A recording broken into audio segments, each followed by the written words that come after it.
Bonjour à tous, bienvenue à notre méditation quotidienne. Nous sommes heureux aujourd'hui d'être avec vous à l'approche du temps de Noël. Nous avons commencé depuis plusieurs jours à méditer les textes qui nous parlent de la naissance de Jésus-Christ, un événement unique dans l'histoire de l'humanité.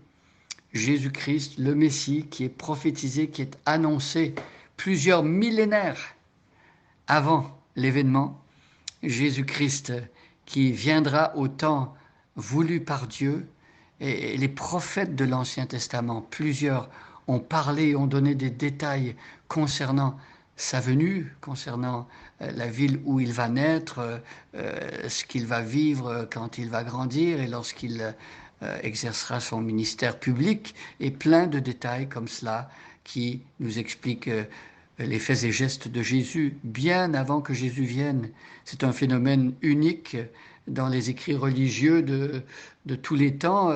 Il n'y a pas d'équivalence dans les autres religions. Ces textes bibliques sont uniques dans ce sens qu'ils nous donnent des prophéties qui se sont accomplies à la lettre. Dans l'Ancien Testament, Moïse expliquait au peuple d'Israël comment reconnaître les vrais et les faux prophètes. Eh bien, c'était assez simple.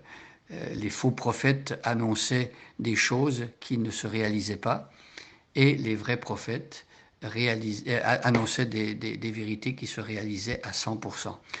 Pour être un vrai prophète de Dieu, il ne s'agit pas d'avoir à peu près 50% de succès ou 60 ou même 80. C'était du 100%. Dès le moment qu'une personne annonçait des mensonges, il n'était pas prophète de Dieu et il était un faux prophète. Vous voyez ici, ce qui a été annoncé dans l'Ancien Testament se réalise dans le Nouveau Testament et Luc, qui est le bien-aimé docteur, mais aussi un historien chevronné, Luc rassemble des documents qui prouvent tout ce qui s'est passé entourant la naissance de Jésus. Je vous invite donc à prendre votre Nouveau Testament et à lire. Nous lisons aujourd'hui dans la traduction Second 1910. Nous sommes privilégiés en français d'avoir plusieurs traductions de la Bible. Nous pensons à ces peuples encore aujourd'hui qui n'ont pas le privilège d'avoir le Nouveau Testament ou l'Ancien Testament dans leur langue. Beaucoup de traducteurs aujourd'hui travaillent d'arrache-pied pour pouvoir donner à chaque peuple la Bible dans sa langue. Merci Seigneur pour la Bible que nous avons en français. Alors je lis dans le texte de Luc chapitre 2. En ce temps-là parut un édit de César Auguste ordonnant un recensement de toute la terre. Ce premier recensement eut lieu pendant que Quirinus était gouverneur de Syrie. Tous allaient se faire inscrire chacun dans sa ville. Joseph aussi monta de la Galilée, de la ville de Nazareth, pour se rendre en Judée, dans la ville de David appelée Bethléem, parce qu'il était de la maison et de la famille de David, afin de se faire inscrire avec Marie, sa fiancée, qui était enceinte. Pendant qu'ils étaient là, le temps où Marie devait accoucher arriva, et elle enfanta son fils premier-né. Elle l'emmaillota et le coucha dans une crèche, parce qu'il n'y avait pas de place pour eux dans l'hôtellerie. Il y avait dans cette même contrée des bergers qui passaient dans les champs les veilles de la nuit pour garder leurs troupeaux. Et voici, un ange du Seigneur leur apparut, et la gloire du Seigneur resplendit autour d'eux. Ils furent saisis d'une grande frayeur, mais l'ange leur dit, « Ne craignez point, car je vous annonce une bonne nouvelle, qui sera pour tout le peuple sujet d'une grande joie. C'est qu'aujourd'hui, dans la ville de David, il vous est né un sauveur, qui est le Christ, le Seigneur. Et voici à quel signe vous le reconnaîtrez.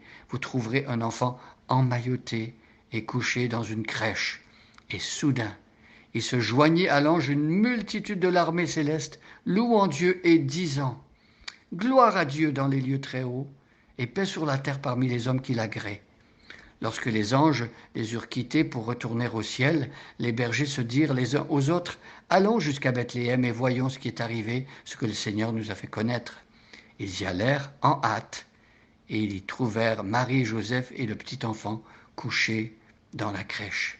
Jusqu'ici la lecture de notre passage. Hier nous avions vu que Joseph, donc le futur mari de Marie, qu'on pourrait dire vierge à ce moment-là, il ne sera pas toujours vierge. Marie aura d'autres enfants une fois mariée à Joseph. Et donc le Nouveau Testament nous parle des frères et sœurs de Jésus. Mais à ce moment-ci, elle est vierge, elle est jeune, c'est une adolescente. Et c'est Dieu qui a mis la semence de vie, la semence du futur Messie dans son ventre. Et Joseph, on l'a dit, pensait que Marie avait mal agi, qu'elle l'avait trompée. Il voulait la répudier, mais en secret pour ne pas lui faire de tort. Et un ange lui-même était apparu à Joseph pour le rassurer, lui dire que Marie n'avait pas couché avec un autre homme, mais que c'était bien par l'action du Saint-Esprit que le bébé était dans son ventre. Donc ce Joseph, qui est un homme pieux, un homme qui craint Dieu, qui respecte la loi de Dieu, est monté de la Galilée jusqu'en Judée. Ça peut nous paraître étrange de dire que quand on va du nord vers le sud, on monte. C'est que le relief étant tel qu'il l'est dans ces régions, pour aller vers Jérusalem, il fallait monter parce qu'il y avait des collines et des montagnes. Donc, ils se sont arrêtés à Bethléem, dans la ville des ancêtres de Joseph et Marie, parce que l'édit de César Auguste ordonnait qu'on aille dans la ville où étaient nés les ancêtres. Et donc, ici, au verset 5, nous voyons que Marie est partie avec Joseph, Marie qui est soumise à son futur mari, et Marie aussi qui ne craint pas de partir, même si elle est enceinte, et c'est une route longue, et elle va parcourir tout ce chemin.